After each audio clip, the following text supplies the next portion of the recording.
4 ಜನ ಸ್ನೇಹಿತರು. ಅರವಿಂದ್, ಮಾಯಾ, ಕಿರಣ್, ಛಾಯಾ ಗಾಡಿಯಿಂದ ಪ್ರಯಾಣಿಸುತ್ತಿದ್ದರು. ಸಮಯವಾಗುತ್ತಾ ಬರುತ್ತಿತ್ತು.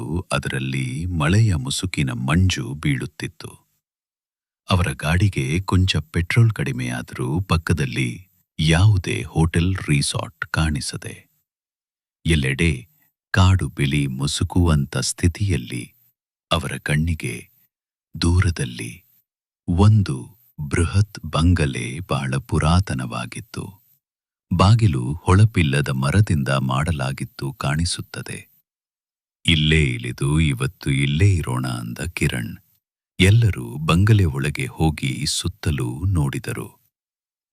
ಏನೋ ದುರ್ವಾಸನೆ, ಸುತ್ತಲೂ ಧೂಳು ಮತ್ತು ಗೋಡೆಯ ಮೇಲೆ ಇದ್ದ ಹಳೆಯ ಚಿತ್ರಗಳು.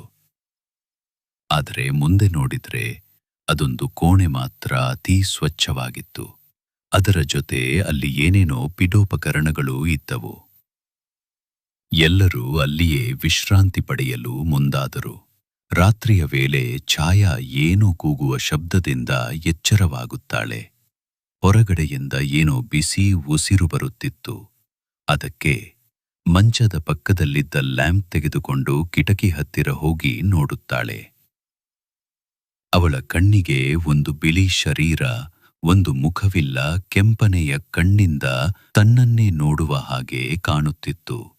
ಅದೇ ಸಮಯದಲ್ಲಿ ಅರವಿಂದ್ ದೆವ್ವದ ವಶವಾಗಿ ಪದೇ ಪದೇ ನಿಧಿ ನನ್ನದು, ಈ ಮನೆ ನನ್ನದು ಎನ್ನುತ್ತಾ ಹೊರಗೆ ಹೋಗುತ್ತಾನೆ.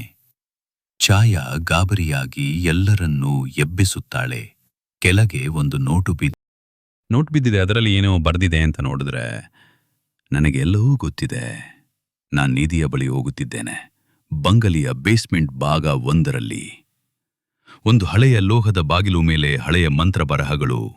ಬಾಗಿಲು ತೆರೆದಾಗ ಒಳಗೆ ಕಪ್ಪನೆಯ ಬೆರಗಿನಂತೆ ಏನೋ ಹರಡಿರುತ್ತದೆ. ಆ ಕೊಠಡಿಯಲ್ಲಿ ಬೆಂಕಿಯಂತೆ ಹೊಳೆಯುತ್ತಿರುವ ನಿಧಿ. ಅವನ ಮುಂದೆ ನಿಂತಿದ್ದ ಅರವಿಂದ್. ಅವನ ಕಣ್ಣುಗಳು ಕೆಂಪಾಗಿದ್ದವು. ಆತನು ಪೂರ್ತಿಯಾಗಿ ಆ ಪಿಸಾಚಿಯ ಪ್ರಭಾವಕ್ಕೆ ಒಳಗಾಗಿದ್ದ.